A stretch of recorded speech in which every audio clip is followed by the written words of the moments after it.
What's up, comic and pop culture fans? I thought this one merited a video. Look at this. Someone just dropped off at the antique shop what appears to be, what is this, dude? Like a full run or something of Wolverine 9/8? Yeah, I would say it's probably 100 of the... We got some customs.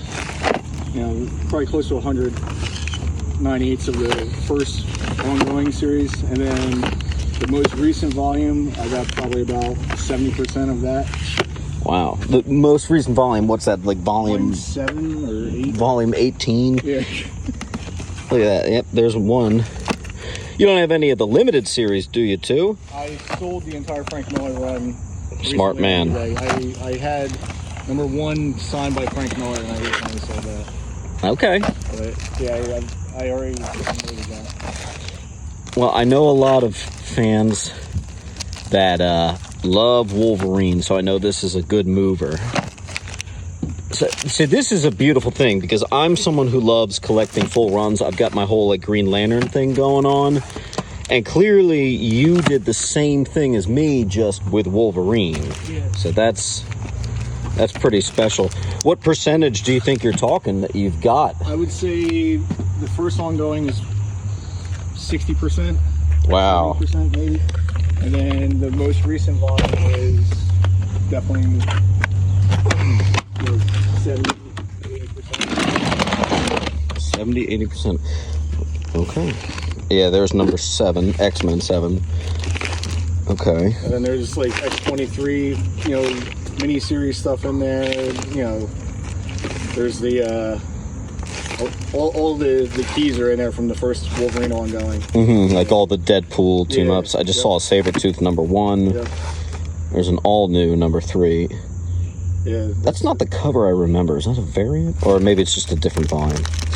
We got a young variant. Okay. Cool.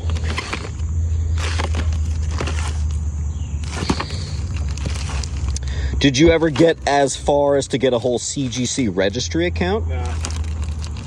I never did that. And so the question I like to ask is, why are you getting out? Because you got such a cool, unique collection. A lot of financial commitments that I need to... That'll do it. Yep. That'll do it.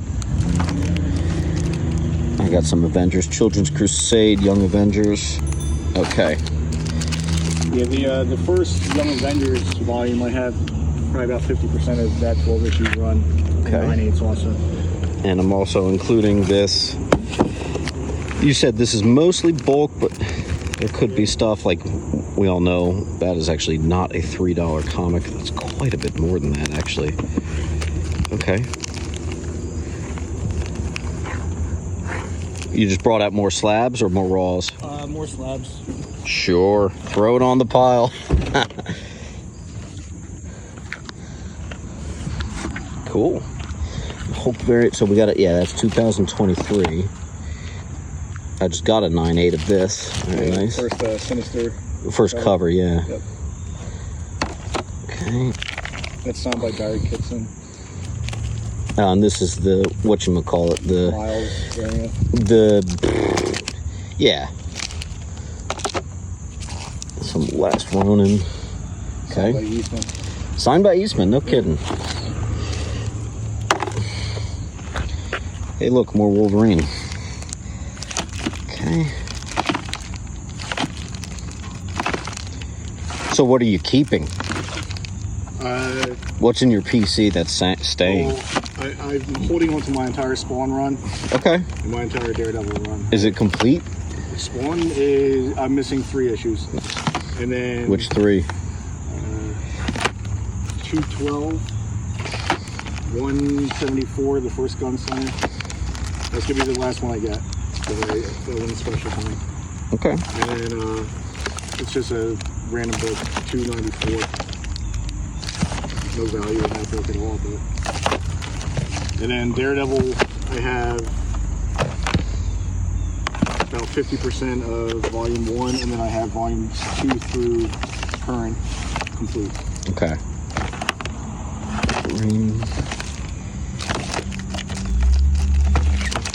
Some of these runs had great art. Yeah, there's been a lot of talented artists I've worked on. Wolverine usually gets the star treatment. Oh, it doesn't matter. It's all good. 86. Got a 12. We got a little bit of origin in there.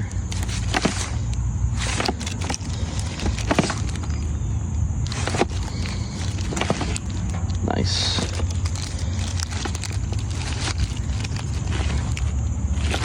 Oh yeah, even the patch. I actually liked the patch, the current, like 2022. Yeah. I thought it was pretty fun. I'm so behind on my reading. It's not even. It's gotten bad. Let me flip this box around. Yeah, I sold everything but one issue of the Old Man Logan from Volume 3. Okay. I only have one issue of that left. But And did you submit all these mostly yourself, or are you buying these online? a little bit of both. Okay.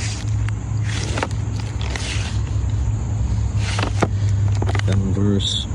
Yep. Hey, DC versus Vampires. Little random DC book in there. That's just for me, isn't it? Well, I love the cover, you know? Yeah. All right, so we got the collection, and I have to say, what a special collection. I've seen all kinds, but as someone who does collect very specific runs, it was really cool to see someone that clearly took years to amass this sort of collection, and it was really special to see. I was tickled to be considered for it. It was quite a pretty penny. It wasn't an expensive pickup, but I think it was worth it. And I think that Wolverine's popular enough of a character that it's going to go. I wanted to show you some of the highlights, books I like or books that have some value. Honestly, I probably could have showed you 3 boxes worth of books that I thought have some notoriety. Instead, I'm just going to narrow it down to 1. This is the only, I believe this is the only non-Wolverine related book that I'm going to show you that's got some value. Last Ronin 9/8. Now, the funny thing is, these Kevin Eastman signed ones have a surprising value. It's actually close to $400, which is, I found a little shocking. I was expecting it to be less. But if you ever see this and you get a good deal, try to swing for it. Next up, we're going to go with Wolverine, issue number 145. This is another one of those books that kind of the same exact thing. I was expecting to see like 100 something. This book, this cool anniversary and awesome cover, it's actually a consistently $300 book, meaning it's got enough sales data to show that it consistently does that. Mine's got a little crack down there, so I'm putting a 240 on there. But wow, I was pretty amazed by that. So watch out for this book in the wild. Had I known that, I probably would have been submitting more of those. Next up, we're going to go with one of my personal favorites. I love this book, Wolverine 155, Part 2 of the Liefeld Return to Deadpool. And here he has Deadpool versus Wolverine, and it's just an awesome story. If you haven't read this 2-parter, it is absolutely worth your read. But it's just a great, great, great cover. And I do have the only book that was not CGC in the entire collection, the first part of that, and it was a PGX 9.8. So that's definitely very cool. I'll probably sell those together, I would imagine. That's pretty sweet. Another one to look out for is this one. I had to showcase this because it's a little random, and not Wolverine related, but the fact that it's signed by Michael Turner makes me want to do it. Rest in peace. That's pretty sweet. So that's pretty cool. Moving back on to Wolverine, I have a Domino #1. It's actually signed by Zazie Beetz right there. So that's insane. Is that the Delato? Delato Virgin right there. And I really like how she signs it. It's very cool. So that's a nice one. Cool to have seen her signature. We've also got, check this out, we got another Delato. This one's a double signed. Interestingly, Delato not signed it. Adam Kubert and Benjamin Percy. We got a Wolverine #1. Awesome Delato cover right there. Next up, we're going to have X-Men 239. I do not think that, I don't consider this to be a Wolverine key, but I'll show it just because, you know, I'm pretty impressed that this was in there. There were all kinds of keys like this. It was something like 7 boxes. 5 of the 7 were all Wolverine and Wolverine related. And then the other 2 were not. They were just other stuff. Here we have the first appearance of Quake. And I think that's a Del Auto. Oh, I'm seeing a trend here. That one is actually a bona fide key. This is a really tough 9.8 to get, though. Although it does have good paper, which would make you think it's easy to get. But the thing is, it is still a black spine at the end of the day. Next up, we have the first Wolverine versus Sabretooth and first appearance of Silver Fox. Now, I have to take the credit on here. I actually was the one who successfully got them to update their keynotes to actually say it. This is an older slab, so it doesn't quite say it yet for Silver Fox. But that's a nice one right there. We've also got a Wolverine 17. It's just an absolutely iconic John Byrne cover. So keep an eye out for that one. It's got a nice little value associated with it. There are a bunch on the census, but it is one that people still love.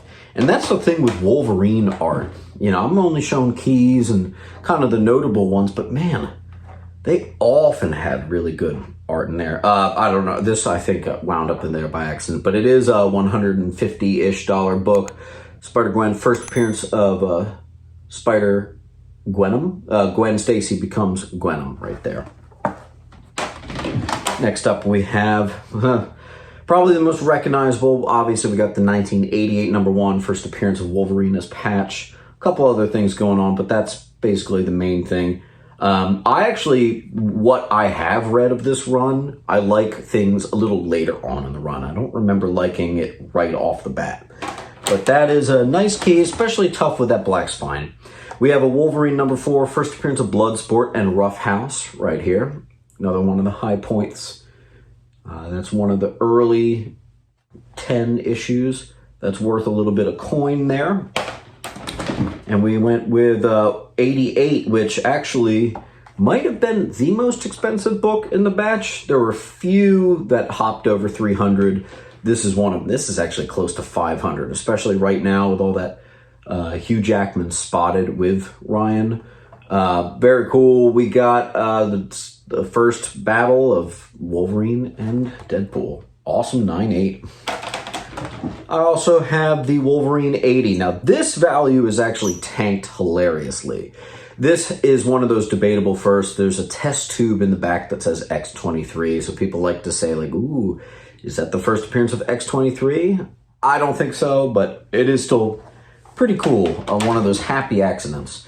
I've got a Wolverine 7.5, first appearance of the Bone Claws right there. It doesn't get more 90s covers than that, folks. Look at that.